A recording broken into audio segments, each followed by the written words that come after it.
Hello students, welcome to NCERT Bioworld NEET. तो पिछले lecture में हम लोगों ने सेल का इंट्रोडक्शन कंप्लीट किया था। जैसा कि आप लोग सब जानते हैं कि अभी सेल चैप्टर चल रहा है।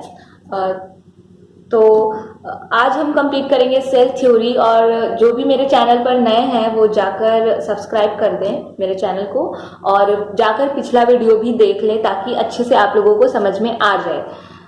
तो चलिए देखते हैं। तो ये है सेल थ्योरी।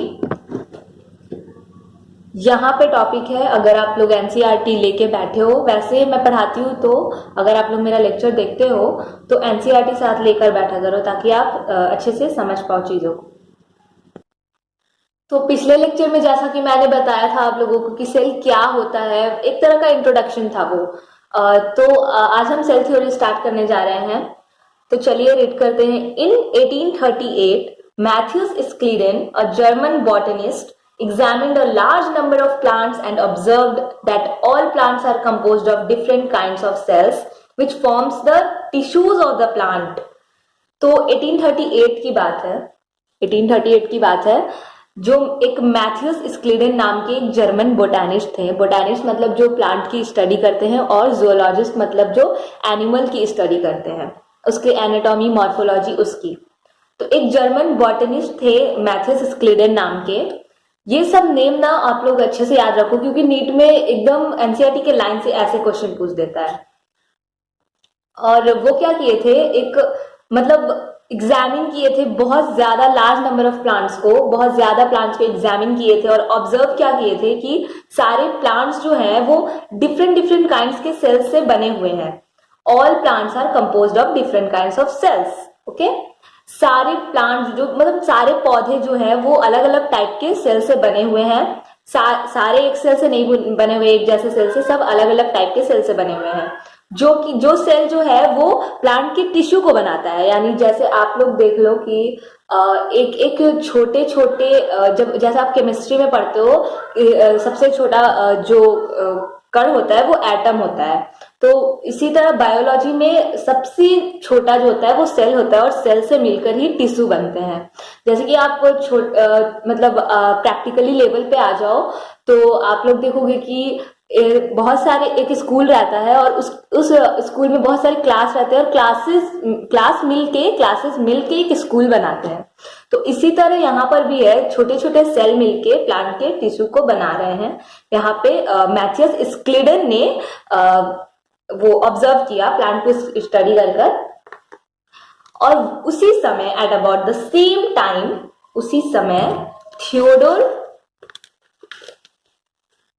थियोडोर स्वान 1839 में, a British zoologist, studied different types of animal cells and reported that cells had a thin outer layer which is today known as the plasma membrane।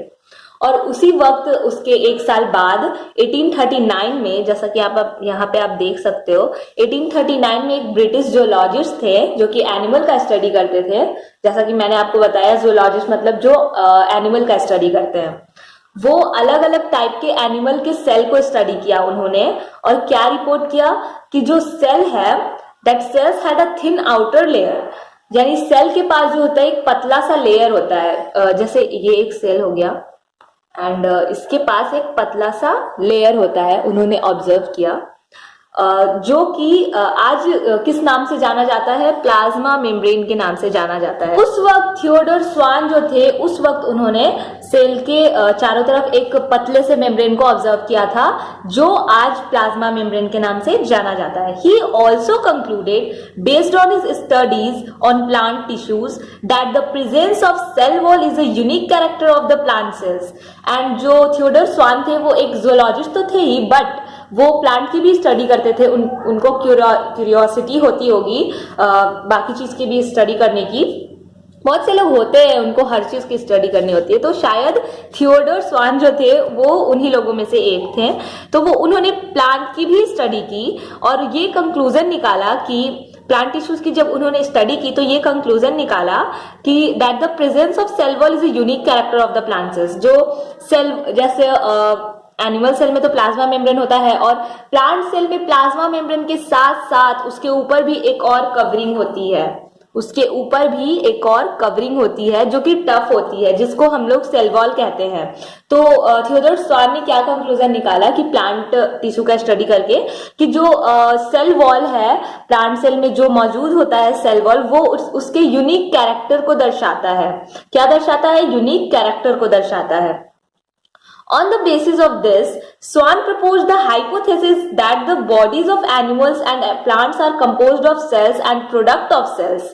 तो ये सब के बेसिस पे स्वान जो थे उन्होंने क्या प्रपोज किया, एक हाइपोथेसिस जो काल्पनिक होता है, जो सच में नहीं होता है, वो एक कल्पना हम कर लेते हैं, तो वो उन्होंने हाइपोथेसिस रखा सबके सामने कि जो मतलब उन्होंने मान लिया, एक तरह से कल्पना कर लिया और सबको बता दिया, मतलब जो भी स्टडी करते थे उन लोगों को बताया that the bodies of animals and plants are composed of cells. जो प्लांट और एनिमल का बॉडी होता है वो सेल से बना हुआ है, पूरी तरह सेल से बना हुआ है और सेल के प्रोडक्ट से बना हुआ है। एंड प्रोडक्ट ऑफ सेल यानी सेल के जो भी प्रोडक्ट होते हैं, जैसे कि टिश्यू हो गए, ऑर्गन हो गए, जैसे कि हम बचपन से पढ़ते आ रहे हैं कि सेल से टिश्यू बनता है, टिश्यू से ऑर्गन, ऑर्गन से organ system and organ system से पूरी एक बॉडी बनती है। तो वैसे ही उन्होंने कहा कि सेल के बने हुए प्लांट और एनिमल का बॉडी जो है वो सेल का बना हुआ है और प्रोडक्ट ऑफ सेल का बना हुआ है। ये लाइन बहुत ज्यादा ही इंपॉर्टेंट है नीट के पॉइंट ऑफ व्यू से, आप लोग बिल्कुल इसको मेमोराइज कर लो। ये नीट में पूछा जाता है कि स्वान ने क्या हाइपोथेसिस रखा था।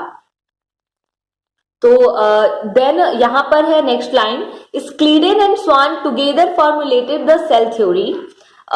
स्क्लीडेन और स्वान जो थे, Matthias Schleiden and Theodor Schwann जो थे, वो दोनों ने सेल थ्योरी को साथ में फॉर्मुलेट किया, बनाया। This theory however did not explain as to how new cells were formed. लेकिन फिर भी ये जो थ्योरी थी जो स्क्लीडेन एंड स्वान ने दिया, ये जो हाइपोथेसिस था कि bodies of animals and plants are composed of cells and product of cells, ये Theodor Schwann and Matthias Schleiden ने ये थ्योरी दिया था। ये नीट में जरूर से जरूर पूछा जाता है। एंड लेकिन फिर भी ये थ्योरी जो था वो अच्छे से एक्सप्लेन नहीं कर पाया कि सेल कैसे बनता है। देन कौन आया? नया चेहरा आया, नए साइंटिस्ट आए जिनका नाम है रुडोल्फ वर्चाउ। रुडोल्फ वर्चाउ 1855 में क्या बोलते हैं, क्या एक्सप्लेन करते हैं? पहली बार Rudolf Virchow 1855 first explained that cells divided and new cells are formed from pre-existing cells, omnis cellula, e cellula. Rudolf Virchow ये एक्सप्लेन करते हैं पहली बार कि सेल डिवाइड करते हैं और न्यू सेल बनाते हैं प्री एग्जिस्टिंग सेल से, यानी कि जो पहले जैसे कि कोई सेल होते हैं जब वो डिजेनरेट होने वाले होते हैं, डिजेनरेट यानी कि मतलब जो जैसे आप कह लो उनकी डेथ होने वाली होती है, जब वो सेल की डेथ होने वाली होती है तो वो अपना न्यूट्रिशन किसी और को दे देते हैं और फिर न्यू सेल बन जाते हैं, मतलब दूसरे सेल को दे देते हैं। या फिर सेल डिवीजन आप पढ़ोगे आगे जाकर, एक सेल जो है मतलब उसको न्यूट्रिशन देना ही कहेंगे, एक सेल से दो सेल बनते हैं, दो से चार ऐसे बनता है, मियोसिस माइटोसिस होता है सेल डिवीजन में। आगे चैप्टर में मैं पढ़ाऊंगी आप लोगों को। तो क्या होता है कि यहाँ पे क्या लिखा हुआ है, रुडोल्फ वर्चाउ ने क्या बोला, एक एक लाइन आप रिमेम्बर यानी कि मेमोराइज कर लीजिए प्लीज प्लीज प्लीज। नीट में बहुत ज्यादा पूछा जाता है सेल थ्योरी से। Rudolf Virchow first explained that cells divided and new cells are formed from pre-existing cells, यानी कि सेल डिवाइड करते हैं और नए सेल बनाते हैं, प्री एग्जिस्टिंग सेल से नए सेल बन जाते हैं। और उनके भाषा में वो कहीं के होंगे, यहाँ पे एनसीईआरटी में मेंशन नहीं है, उनके भाषा में इसे क्या कहा जाता है, ओमनिस सेल्यूलर ई सेल्यूलर। इसमें भी ये बहुत ज्यादा ही पूछा जा चुका है ये स्टेटमेंट, ये लाइन से तो बहुत ज्यादा क्वेश्चन आता है नीट में। मैं आपको पीवाईक्यू दिखा दूंगी, ओमनिस सेल्यूलर ई सेल्यूलर, ये पूरा स्टेटमेंट जो है Rudolf Virchow first explain that cells divided and new cells are formed from pre existing cells, ये पूरा स्टेटमेंट जो है एक भाषा में, उनके भाषा में एक लाइन में है, ओमनिस सेल्यूलर ई सेल्यूलर। And then next line है, he modified the hypothesis of Schleder and Swan to give the cell theory to a final shape. Cell theory as understood today is, तो रुडोल्फ वर्चाउ ने क्या किया, स्क्लीडेन और स्वान ने जो थ्योरी दिया था उसको मॉडिफाई कर दिया और उनके हाइपोथेसिस को मॉडिफाई कर दिया और सेल थ्योरी को उन्होंने एक फाइनल सा शेप दे दिया, फाइनल शेप दिया यानी कि एकदम फाइनल यही है सेल थ्योरी, उन्होंने बता दिया। ओके, तो क्या दिया उन्होंने, जैसा कि आज हम लोग सेल थ्योरी को समझते हैं, पहला दिया उन्होंने all living organisms are composed of cells and product of cells. तो पहला सेल थ्योरी का पॉइंट यहाँ पे आपने जो भी ये कहानी पढ़ा वो उसका जो कंक्लूजन है, लास्ट पॉइंट है, जो फाइनल पॉइंट है, जो आप लोगों को सच में याद रखना है, एकदम इंपॉर्टेंट पॉइंट है ये, बहुत ज्यादा इंपॉर्टेंट है। मैं बार बार कह रही हूँ, नीट में इससे बहुत क्वेश्चंस आते हैं, आप लोग प्लीज मेमोराइज कर लीजिएगा।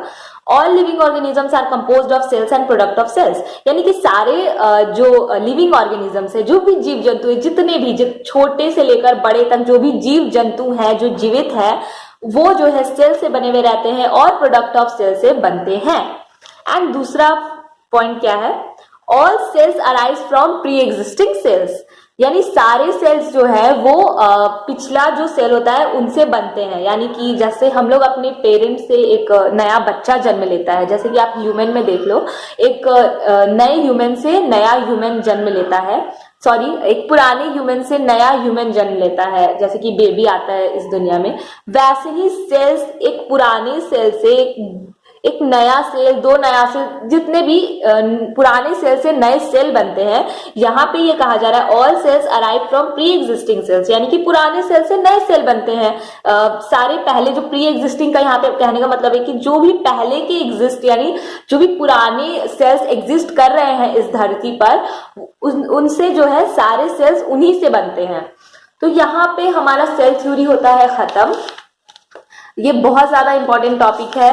आप लोग प्लीज एक बार और, अगर मेरा वीडियो समझ में आ गया हो तो प्लीज लाइक कर दीजिएगा और सब्सक्राइब भी कर दीजिएगा, और कैसा मैंने पढ़ाया वो बताइएगा कमेंट में। एक बार और लेक्चर को देख लीजिएगा, अगर समझ में ना आया हो तो फिर एक बार और देख लीजिएगा, आप लोगों को समझ में आ जाएगा। लाइन बाय लाइन मैं एनसीईआरटी कवर करती हूँ, टॉपिक वाइज कवर करती हूँ। प्लीज अपने फ्रेंड के साथ भी शेयर कर दीजिए ताकि उन लोगों तक भी नॉलेज स्प्रेड हो। और यहाँ पे मैंने क्या लिखा है वो तो मैं बाद में लास्ट में बताऊंगी। Okay, thank you so much.